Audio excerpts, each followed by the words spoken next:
Welcome to Taking Up Space, the podcast with conversations exploring what it means to inhabit our bodies fully, without shame or apology, and reconnect with our innate wisdom to find healing and body liberation. I'm your host, Cassie Krajewski, a licensed clinical social worker and certified sex therapist. For over 10 years, I've worked with folks to reclaim their bodies, their inner knowing, and their lives in a world that often seeks to diminish their voices and experiences. Through personal stories, expert interviews, and candid discussions with guests, we'll unpack the societal norms and expectations that interrupt our embodiment, like trauma, oppression, illness and pain, and the social constructs of gender, race, sexuality, beauty, health, and weight. My hope is that through this podcast, we'll learn to drop into our bodies and occupy space, physically, emotionally, relationally, and intellectually, with confidence and authenticity. So join me as we challenge societal norms, explore what it means to find wholeness, and reclaim our right to take up space as an act of resistance and body liberation. While this podcast might feel therapeutic, it is not psychotherapy and doesn't constitute a therapist-client relationship. This is a good time to mention, too, that this podcast will at times use adult language, so listener discretion is advised. Hey there, welcome to another episode of Taking Up Space. Thanks for listening. So you can tell by the title of today's episode that we're talking about fat phobia and anti-fat bias as it shows up in some of our closest relationships with people we love, whether that's our partners, our family members, or close friends.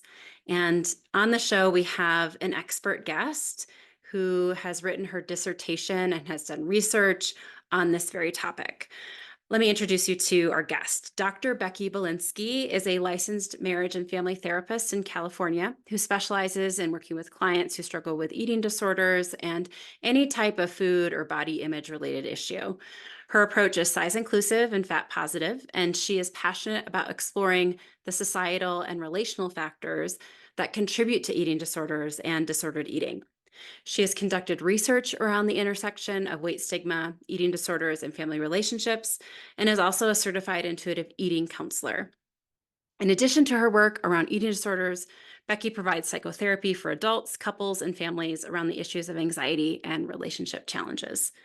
The title of Becky's dissertation research is called Relationships Harm, Relationships Heal, Exploring Larger Body People's Experiences of Weight Stigma and Eating Disorders in the Context of Family Relationships. So this study is really groundbreaking and trailblazing in how she explored through interviews the impact that receiving stigma from family and partners can have.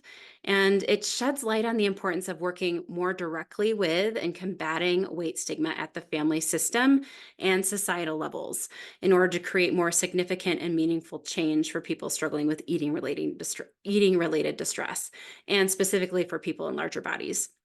And I know all of my clients who have been on any part of a healing process from disordered eating or body-related issues has encountered this challenge in their process when people that they love are fat phobic or anti-fat, and it's been a real barrier to them finding their lasting healing and embodiment. So this conversation is so beautiful, not only for the importance of bringing this topic to light, but also giving us practical strategies around how to navigate this in our healing. So thanks so much for listening. And here's my conversation with Dr. Becky Belinsky. Hey, Becky, I'm so excited to have you on the show. Welcome. Hi, Cassie. Thank you so much. Thanks for having me. Yeah, absolutely. Would love if you could just start off with telling us a little bit about who you are and what you do. Yeah, thanks. So I'm a therapist. I'm a licensed marriage and family therapist in Santa Monica, California. I have a private practice. I see folks right now in person and online, and I specialize in working with eating disorders. And that's really, I'm just love being a clinician. I'm really passionate about that and love working with all different folks with eating disorders or kind of different presentations, but I really love working with people who are also struggling with sort of the relational and systemic components that contribute to eating disorders. And so I mostly work with individuals, but I also have some, and I love working with couples or families who are coming to kind of address these issues as well. That's so valuable. The ecosystem and the systems that surround eating disorders, I think sometimes can be neglected in clinical contexts. There's not as much space for that. So I love that you're really passionate about that work and you've done a lot of research around that work too. Yeah. Can you tell us a little bit about that? Yeah, definitely. Yeah, so like I said, I'm really a clinician at heart, but a few years ago, I went back to get my PhD and I did my dissertation around this topic. And my topic is really about the intersection of eating disorders, weight stigma, and family relationships. So that could be family of origin, families we grew up with, but also current family or partners, or really anyone who's kind of in that closest, center to an individual who might be struggling or in recovery from an eating disorder. And so my research really focused on kind of the intersection of all of those elements and really just wanting to hear from people and specifically people in larger bodies who are in recovery from some sort of eating, related, Yeah. just kind of hear about how those relationships impacted them, both in maybe the development of their eating disorder, but also throughout their process of recovery. Hmm. Yeah. I just love how you looked at all those intersections and specifically weight stigma and centering folks' lived experience in your research of how that's really played out for them. Yeah. How did you arrive at doing that work? I mean, is there anything in your own story that really led you to pursue this work in general? And then also within that research that you did for your dissertation, what really contributed to you going there in that work? Yeah, definitely. I would say it's really combination of some personal and clinical, experience kind of things. So personally, initially when I first was becoming a therapist, I became a therapist because of my own experience in therapy, like many people. For me, it was mostly when I went to college, that transition was really tough for me. And I'd seen therapists a couple of times, before that, but that was really kind of my first real sustained experience with therapy. I was struggling with a lot of anxiety, and I just found the experience so helpful and so meaningful to have that type of support through that time in my life. And then, decided that I loved talking to people and hearing about people's stories. And so wanted to become a therapist myself. And also, it wasn't really actually a main focus of my therapy at that time, but I also have a history of disordered eating and body image and things like that. So that also sort of was part of like when I became a therapist or when I was in school, I thought maybe this is something I would want Mm, to specialize in or work with. mhm. And it was interesting, in my master's program, I tried to stay sort of open-minded about what I might want to work more with or specialize in just to see what really ended up feeling right. And in my program, like many people I've talked to, we hardly learned anything about Yes. treating eating disorders. I didn't learn Yes. anything about weight stigma or health at every size or any of these topics. So Yep. the very little exposure I had to eating disorder treatment was really what I would say now is a pretty sort of antiquated model of treating eating disorders. Mm, It was very like thin centric. It was really sort of almost using the addictions model for looking at eating uh-huh. disorders. And it just really Right. didn't like connect with me at all or connect with my own experience. And so I thought, oh, maybe this is not what I want to do. But Mm, then once I graduated and I was getting hours towards my licensure, I was really lucky and really grateful to find a supervisor who worked with eating disorders and just talked about it in a totally different way. And I already learned a little bit about intuitive eating from my own experience, but she talked about intuitive eating and health at every size and diet culture and all the systemic, components that contribute yeah. to this. And that just really, connected with me way, way more. And I was like, okay, yes, this is what I want to do. And so that's how I ended up specializing in eating disorders as a whole.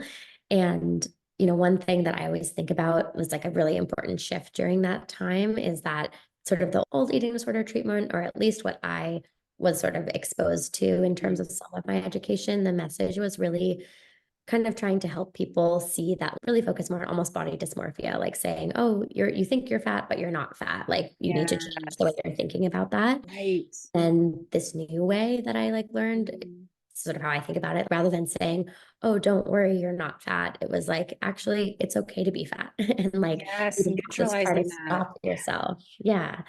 So that was like a really meaningful shift and really informed, again, sort of the pieces of the work now that I'm really passionate about. And then in terms of my research and that focus, Yeah. that came more from my clinical experience. So I was working, with a lot of individual clients who are working really hard at recovery and really doing their own kind of internal work around this stuff, trying to like challenge ideas from diet culture and weight stigma and things like that. And then they would go home to their families or spend time with partners and friends, and their partners would be just so steeped in diet culture and really giving them literally the opposite message that like they're trying to work on, or really reinforcing the eating disorder message that they're already struggling with. And I just saw how much of a barrier that is, and how I know how important relationships are for people in general, and how meaningful what your family or friends think about you. And so that's where my idea came together to research this topic. Mhm. Yeah, I wondered if it was informed from your clinical experience, because this is what I see too Mhm. so often are, folks that are doing incredible work to divest from diet culture, to really heal from all this body oppressive culture. Mhm. And Mhm. then in their environment and their close relationships, it just seems like it's like a microcosm of all of these systems that are just showing up there. It makes it so hard for those folks to navigate those relationships and navigate their own process when it Yeah, feels like, "Oh, I'm coming face to face with the system in my home with these people right. that I love." Exactly. Yeah.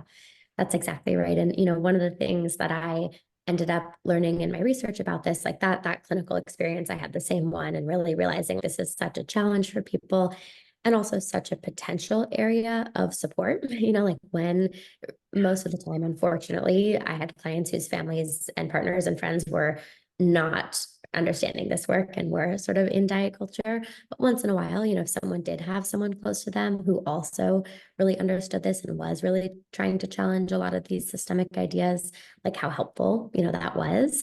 And what I really realized, I sort of had a hunch, but was confirmed in my research, is just like those close relationships, those, attachment figures for people, those are so meaningful in terms of how we think about ourselves and feel about ourselves. And in some ways, they're harder than the larger system. I mean, the larger Mhm. system is challenging because Yeah. it's huge and it's everywhere and all of those things.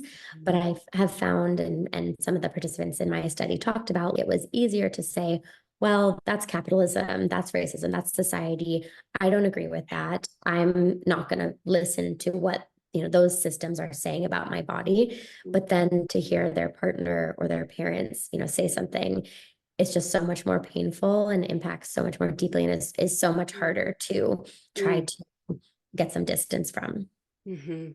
Makes so much sense. I mean, what comes to my mind is all of my training around attachment theory and working on these attachment wounds for folks. And I mean, to me, attachment theory informs me that we're all just wired to belong, Mhm. right? And our brains and the oldest parts of our brains, they understand that our survival hinges on being a part of a group. And Mhm. so it's, everything that we do is fueled by that need to fit in. And so, especially in these family cultures or romantic relationship cultures or friends, that feels so threatening in that direct way, to feel, I don't know if I belong if I'm, participating in just such a different model than these people that I love are participating in. That can feel really scary to be on Right. the outside of that.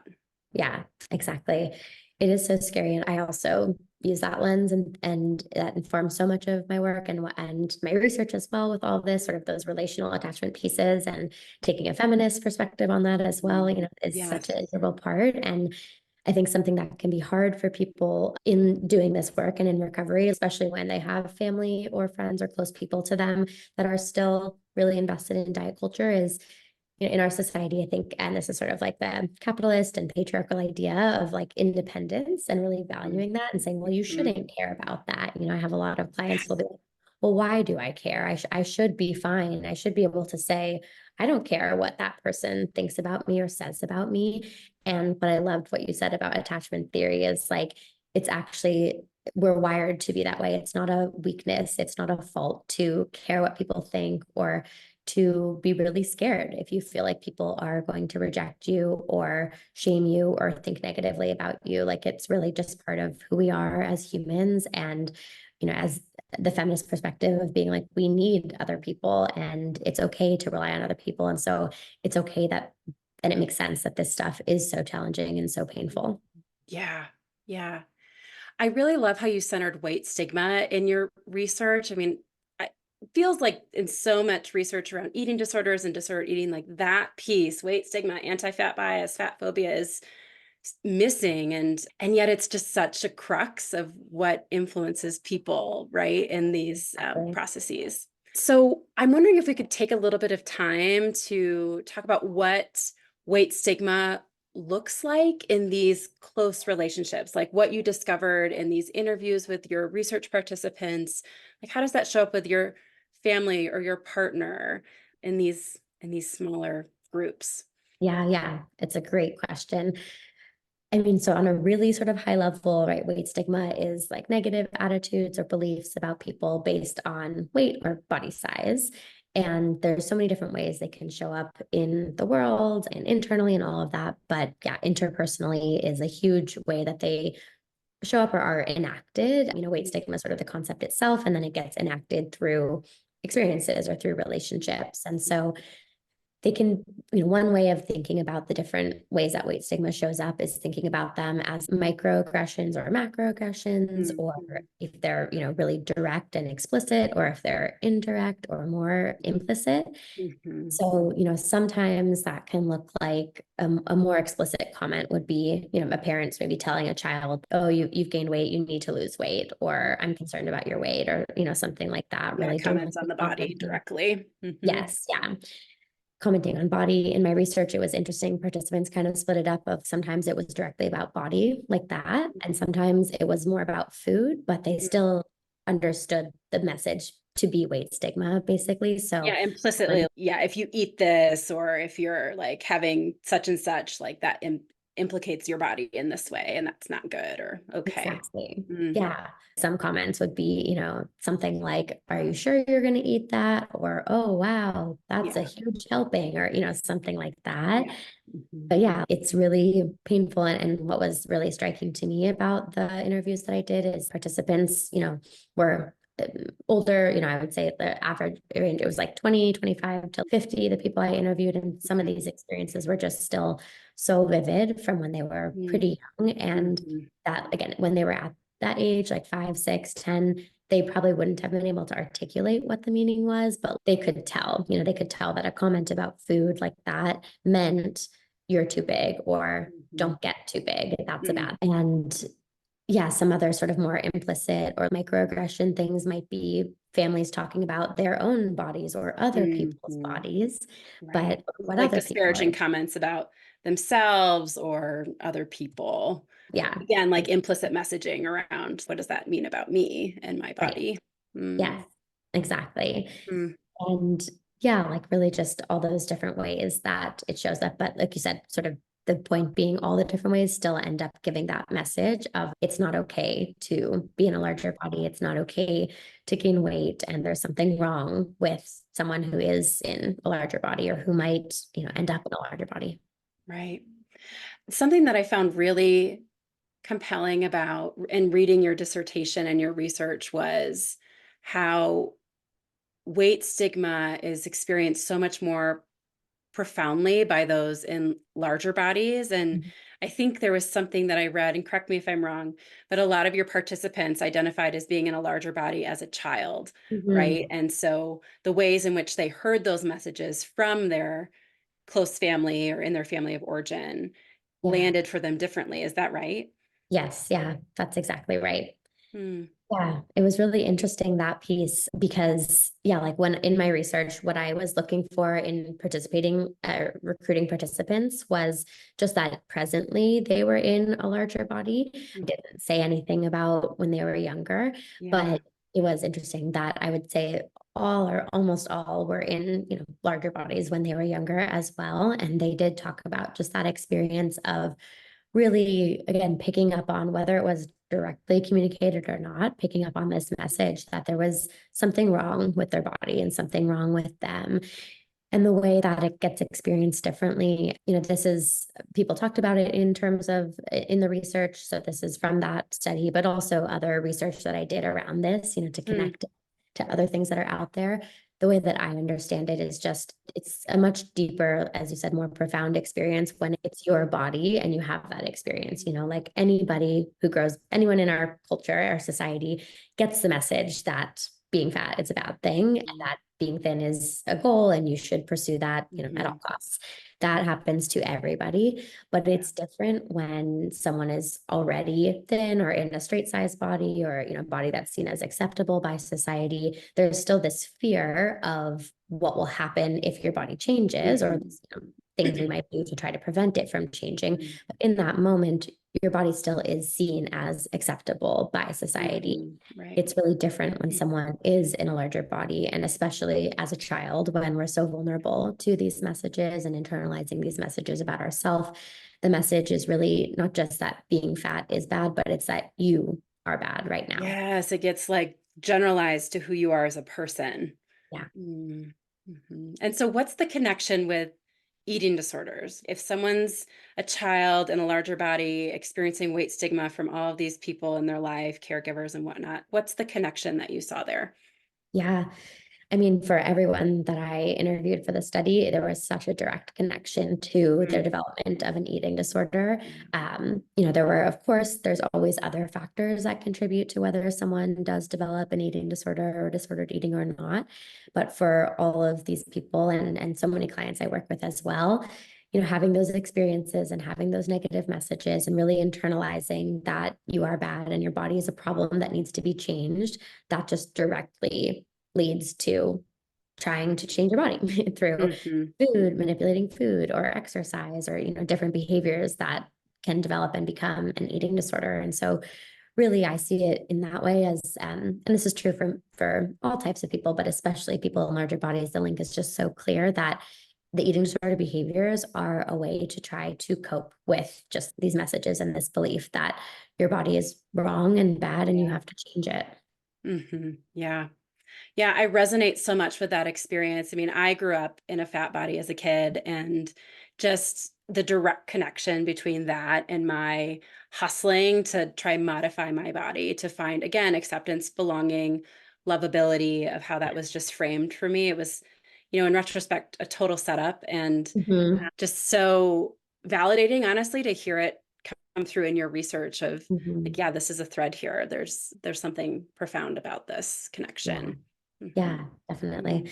I love how you said acceptability and lovability. I think that's so much at the core of really all eating disorders, but Mhm. especially when we're thinking about this thread. And Yeah. again, like so many in my research, people picked up on that message, like whether it was Mhm. said directly or not, and most people's families didn't necessarily communicate it that directly, but there Mhm. were a few who, did basically say that as like the only way you will ever Mm. be loved or have a partner, or especially Yeah. for cisgender women, be seen as attractive Mhm.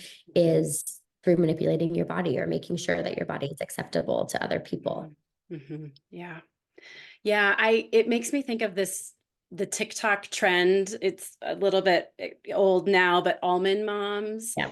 And it's kind of become a joke and a trope, but there's just such pain that I also feel at the same time of, watching these videos of moms who've been, themselves suffering in the same patriarchy and the same white supremacist ideals of what it means to have an ideal body and then passing that on generationally. I mean, I'm curious, on that thread. I know there's research around a genetic linkage between, mothers and children and development Mhm. of eating disorders, but then there's also this factor of what's the role of weight stigma and like these learning and modeling components too. Like, how do you understand some of that? Yeah, definitely. I That's such a great question. And I think it's both, right? Yeah. There is research that there is Yeah. sort of a genetic component. So obviously those pieces are part of it. And Mhm. like we said, not everyone who experiences weight stigma or everyone who's in a larger body develops an eating disorder. So obviously there's other components as well. But yeah, I just think the research also on weight stigma is so clear on it Yeah. also directly really leads to eating pathology, and it leads Mhm. to challenges with body image, which then leads to eating pathology. And Mhm. it also can lead to a bunch of like negative physical health outcomes, which is a whole other thing. But it Mhm. also correlates with anxiety and depression. So all of these really Yeah. negative things, they're just so clear in the research as well that come directly from weight stigma. And again, like people who are in larger bodies experience more weight stigma and experience it Yeah. more directly. So that connection or correlation makes sense there to me too. Right. So we've been primarily talking about like experiencing weight stigma in childhood or like in the developing phases of disordered eating or an eating disorder. I wonder if we can pivot now to like recovery and the impact that relationships have and weight stigma showing up in those relationships as someone's recovering or engaging in, their own healing process, whether it's health at every size, intuitive eating, or some other weight inclusive process. Maybe we can start with how weight stigma shows up there and what you Mhm. noticed from your participants as you were interviewing them in that Yeah. stage. Yeah, that part was really interesting because that's where I felt there was a bit more. People talked about both sides, right? People talked about the harmful aspects of still experiencing weight stigma from Mhm. family, partners, friends, but also some experiences that were really positive of people who either Yeah. were also really invested in dismantling diet culture, like really on board with that, or even if people weren't as invested, still had some understanding and willingness to learn and willingness to change and be receptive to feedback that the people in recovery were giving them. Mhm. And again, really, it just was such a split in terms Mm. of the impact that had on both the individual people in recovery and also on the relationship. So Mm. the people who still had family, partners, friends who were really connected to diet culture Mhm. found their recovery a lot more challenging, and especially more Mm. challenging when they were with some of those people or had closer contact with them, because they would be working really hard again to challenge a lot of these ideas, to Mhm. separate from them, to say, I don't believe this, my value is not based on how I look or what size Yeah. I am and all of this stuff. But then they would get that exact message from their family or from Yeah. their partners, Yeah. and that was so challenging and so Mm. painful. But then when people, and for that too, it ended up really harming those relationships. So Mm. I actually did find this isn't something people spoke to, but in my analysis, this sort of Mm. came out that the people who were able to separate or set boundaries with family and close people who were still giving them harmful messages ended up seeming to do better in terms of their recovery, or at Mm. least at the time that I was talking to them, because Yeah. they had those experiences, Huh. they were able to be a little bit more separate from those messages, in part because they had either completely separated, like some people ended romantic relationships, over Mm. this issue, or even if they still had family members in their life, they were able to set very clear boundaries about Mhm. what topics to be talked about or how much Mhm. contact they would have with those family members. And Mhm. so it ended up harming those relationships, but was an important part of that person's recovery. Mhm. Versus the people who still were really sort of stuck in those relationships for Right. whatever reason, it seemed a lot more challenging for them. Mhm. But then on the flip side, like people talked about mostly having partners. This was an interesting piece too that I think Mhm. is important to note. Like when we're children or even just younger, or people who might still be financially dependent on family or on someone else, Yeah. a lot harder to separate. Yes. I mean, when you're a kid, it's not possible. And so Mhm. you just have to be exposed to those messages, whether you want to Mhm. or not. But as an adult, people have more freedom and more choice. And so people were able to kind of, again, separate from family, set boundaries, or find, have chosen family or chosen partners in the community who were healthier and more supportive. And those people had the separation from sort of the harmful message, but also having someone close to them whose opinion they really value, give them and reinforce that message that their body doesn't determine their value, that their partner was attracted to them and loved them, separate from their body or separate from any body changes that might be happening while going through recovery. That was such a helpful and like anchoring message through the recovery process. Mm-hmm. Yeah, it makes so much sense, right? It feels like common sense that Mhm. relationships, as you say, harm, but relationships also heal. And what I've noticed with a lot of my folks that I've worked with over the years in this, when they've really started to dig in and do this work of divesting from diet culture and healing and repairing their relationship with food, and their body is like changing in the midst Mhm. of that. And then their partner is, still on their whatever diet and Yeah. like weighing themselves, so often. And, all of these behaviors that for that partner may not be disordered, but is so activating and feels like such a rupture for my Yes. client. And this might speak more to your clinical experience. How do you support people in that space? Is there something that you like to offer your clients when they're really in this position where them and their partner have just such different views on food and bodies? Like, how do you educate them or support them Mm. in making those decisions around, do I like end this or do I set Mhm. boundaries, or, how do I navigate that conflict? What do you Yeah. do? Yeah, it's a great question. It's such a big and important topic that comes up all the time and so Mhm, challenging because mhm. relationships are so complex and so important. I think it's always whenever it comes to these type of things, I think it's so important to name like what we look at in research or when we kind of say on this big level of, oh, set boundaries or Uh-huh. keep a relationship, it sounds so kind of easy and Cut and straightforward. dry, like just Yeah. easy, just do that. Let's do it. But Yeah. yeah, practically, not always. Yeah. Yeah, it doesn't work that way, or it takes a long time. There's a lot of work and a lot of thinking that goes into it. And so, Yes.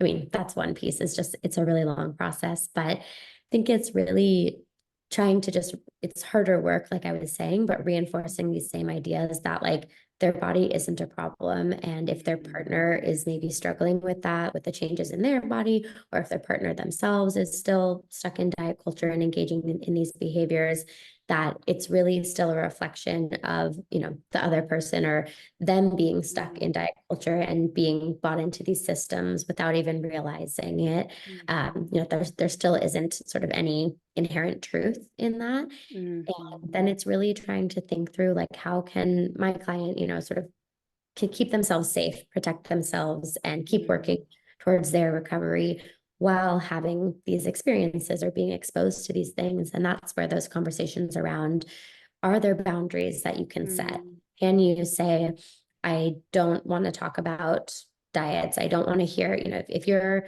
weighing yourself, that's fine, but I don't want to hear about it. Or can you mhm. keep the scale somewhere else because it's not healthy for me to have a scale in our house, or, things like Mhm, that. Having those type of conversations, possibly, and getting to a point of needing to end a relationship, depending on how the person, mhm, if the person is receptive to these things or not, and how harmful it is to the person in recovery. I mean, another piece, this is challenging in a different way, but trying to talk to the other person, their partner or whoever it is, about these things and see if their partner is open to learning. Sometimes people are really stuck in diet culture, but they really don't know better, and they might be open to reading some things or listening to some podcasts or hearing about, what they're doing and how it actually is harmful to their partner, but also to themselves and to everyone, really. So trying to kind of do that work together, sometimes people are really receptive to that. And, mhm. in the cases where that's not possible, and maybe the person has other reasons why they don't want to completely end the relationship, finding other community that is fat positive and supportive is so Yeah. important and helpful. And so even Mhm, though it is really important and really painful if it's not coming from a mhm, partner or from families, mhm. there are other ways to have community and to get that message Yeah. reinforced, and helping people build that type of community and find that support is also really important. I couldn't agree more. I just was reflecting as you were talking, what's the possibility of finding the pathway to recovery without relationship, right? Right. I mean, going back to we're wired to connect and belong, and finding a community where you can really tap into that. And this is where I think there's just such value in finding those places where you really can feel affirmed, and a sense of reinforcement from people who see you and get you and the Right. work that you're doing in recovery, and cheering you on in that Hmm. way. I mean, do you Yeah. think it's possible to recover without that kind of support and relationship? I don't think so either. Yeah, I Yeah, think me it's so too. so Hmm. crucial. And there's so many different ways that can look. Yeah, So right. that sort of final part of my research was like that relationships can heal and all the different Mhm. ways and types of relationships that were helpful to people. And yeah, it can come in so many different ways. It can be sort of professional support, it can be therapists, dietitians, groups, that kind of stuff. It Mhm. can be friends, it could be partners, it can be online community. There's so many different places that people can find Mhm. it, but I think it's just so clear that there has to be some of that, like really trying to do it on your own and really trying to Mhm. re rewire and change these messages that we learned from other people. We learned these ideas initially from society or through family members or people Mhm. at school. And so, we need people to also undo that and to learn that there's actually Yeah, different repair. messages and different values out there. Yeah, it's that repair needing to happen in relationship too. Yeah. Mm. Mhm. Sometimes I find, and I'm wondering if you see this too, with folks that are on this path, and let's say, their mom is still really invested in, Mm-hmm. dieting and like changing her body. And I can see my clients get really hooked on trying to convince or Mm-hmm. persuade or educate, but in a kind of relentless way Yeah. where it's like falling on ears that just can't hear it, receive it. Mm-hmm. Do you notice that too with folks? And I think Yeah. there's something about that process that I totally get. And I also wonder around the efficacy of that over Mm. time for folks. Can you speak to Right. that? Yeah. Yeah. I noticed that too so much. Mhm. And I've experienced that for myself too. I remember when I first learned about all of this, I was so passionate, so excited, so Mhm. angry, about everything that Yeah. I just wanted to tell everybody. And, I think in some ways that's great. And it's really important to Mhm. me to be an advocate for these things and to point it out and educate people when I hear them saying, making fat phobic comments and things like that. Mhm.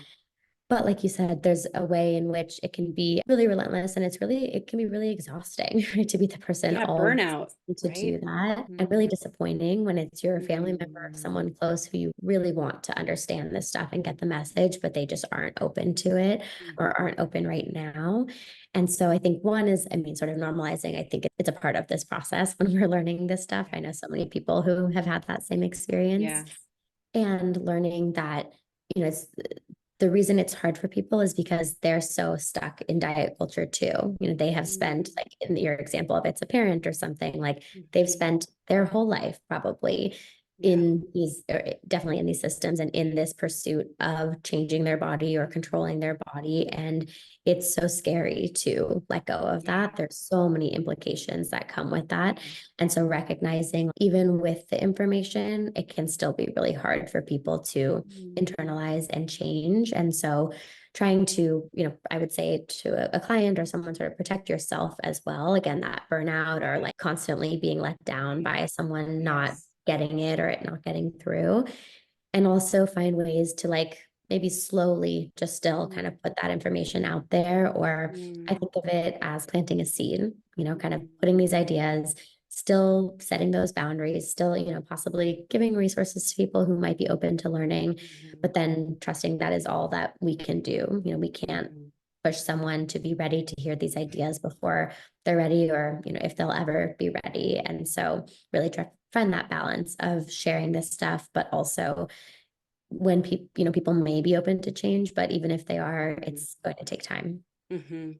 Yeah, I just was reflecting on my own introduction to fat liberation, body liberation work, and how I had parts of me that just were really resistant to it at first. And now it's such a big part of my personal life and what I do professionally. And I can't imagine another way. I could never go back. Mhm. But yeah, I mean, it's still, there was that for me too. And it just makes me remember in these conversations with people who may not be engaging in this work of just Mhm. how like those protective parts can show up for them too. And Right. like you said, just so scary to consider, surrendering is just such a strategy that people have Mhm. had to meet their needs over the Yeah, course of their life. exactly. Yeah. I wonder if we could speak to, let's say we have a family member or a partner of someone listening right now to this Mhm. conversation. I mean, how would you support them in this? Like, how can they show up for their loved one who's walking this in a way that could really be empowering, honoring, supportive? Yeah, I love that question. And I feel so grateful too. I've gotten to work with some of those partners and family Yeah. members, either on their own or in, as a couple or as a family. And that was always, it's just so meaningful to me because I know how impactful it is. So, Yeah. one, I think just the fact of being open and being willing to learn about and want to do something different to be supportive is just huge in and of itself. Mm, And really, I mean, sort of what we were just saying on the flip side is like having self-compassion and patience with mhm, yourself in going through this journey of trying to support someone or trying mm, to learn and unlearn, all of these things mhm, about weight and bodies that we have in our society. Um, they are so ingrained. It's just the air we yeah, breathe, the water that we drink. And so a lot of times I've found actually people who are open and really want to, mhm, challenge and change their ideas end up feeling a lot of self-criticism and shame when they might mm, still have internalized some of these ideas mm, or mm, struggle to find their partner's changing body attractive or things like that. mm, mhm, And so I think for those people to recognize it's not to try to not have that shame, to try to have self-compassion. Of mm, course, you feel that way right now. You've mhm, been raised in this society and, told mhm, these different things. And so it's going to take time. So to not beat yourself up for any, negative thought that you might have. It's similar to work doing any sort of social justice work, whether it's like anti-racism or internalized fat phobia. There's mhm, a phrase or a quote that's something like, the first thought you have is society and the second thought is you. So mm, you have that first thought, you might have a racist thought or a fat phobic thought. And it's important to recognize it and name it as that, but to try to not get stuck in the shame to go, that's mhm, something I've learned and internalized, mm, but I don't agree with that. I'm going to yeah, challenge that. And that mhm, second piece is, where we have choice. And so being able to do that type of work and then really just like listening to the person in recovery mm, about what they need and what's mm, supportive to them because everyone is different. And then I would say really just trying to do a lot of your own work to mm, unlearn, and challenge these ideas and mhm, these systems. mhm, If I have a lot of clients who are in recovery who have read a lot of things, listened to a lot of things that they find really helpful, so if there are suggestions that the person is giving, definitely read those or listen to those, mm, but then also maybe do a little bit of your own research, out there about what podcasts, what books, what audiobooks, what blogs can you read to mhm, really kind of start to unlearn a lot of this stuff. mhm. Yeah.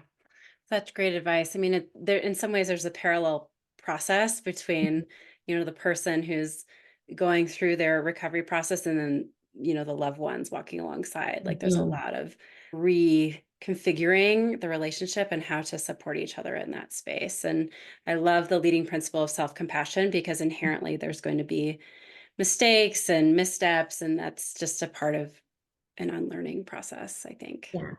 exactly. Becky, it's been such a treat to talk to you and explore your incredible research with this community. I'm curious if people wanted to find you or see more about the work that you're doing, how could they do that? How can they find you? Yeah, thank you so much. It's been so great to be here and talk to you. So the best way really is just my website, which is my full name, beckybelinsky.com. And that's, my clinical, website, but it also has links to, I have a little bit of other social media. I'm not on it a ton, but there's a little bit there. And then, yeah, I also actually don't know if it's I think it is directly linked on my website. If not, I can have you link it, Cassie, just sort Yeah, I'll of. put it in the show notes, your Yeah, my dissertation. research, it is Yeah, available publicly. So if you want to look into the whole thing, or kind of dive into just the other research that already exists out there about these topics, I cite a lot of it in it. That would be a great place to do that.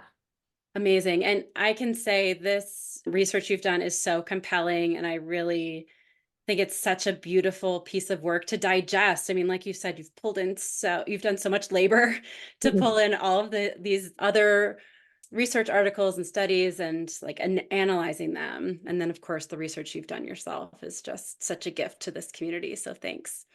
Thank you so much. That means a And lot. and thanks everyone for listening. We'll catch you next time. Thank you for listening to Taking Up Space. I hope you enjoyed today's episode and found it to be a resource for you in your own embodiment, healing, and body liberation journey. I hope you can continue the conversation with me over on social media by sharing your thoughts, offering your ideas and suggestions for future episodes, or just connecting. You can find me on Instagram at Inner Atlas Therapy. If you liked this episode and want to support the show, please subscribe, rate, and review the show in your preferred podcast platform. And share this episode with a friend. This ensures that more people can find the pod and will amplify our message of body liberation for all. If you haven't checked it out yet, I have a free Taking Up Space workbook available. This workbook will have you engage in self-reflection and embodied practices as you navigate your own journey of taking up space. You can find this free resource on my website, inneratlastherapy.com. I'll also link in the show notes some additional resources I've developed in my online shop to help you deepen into your own embodiment, healing, and body liberation work. Thanks again for being here, and until next time, I hope you join me in the resistance and find some ways to take up space this week. I'll see you next time.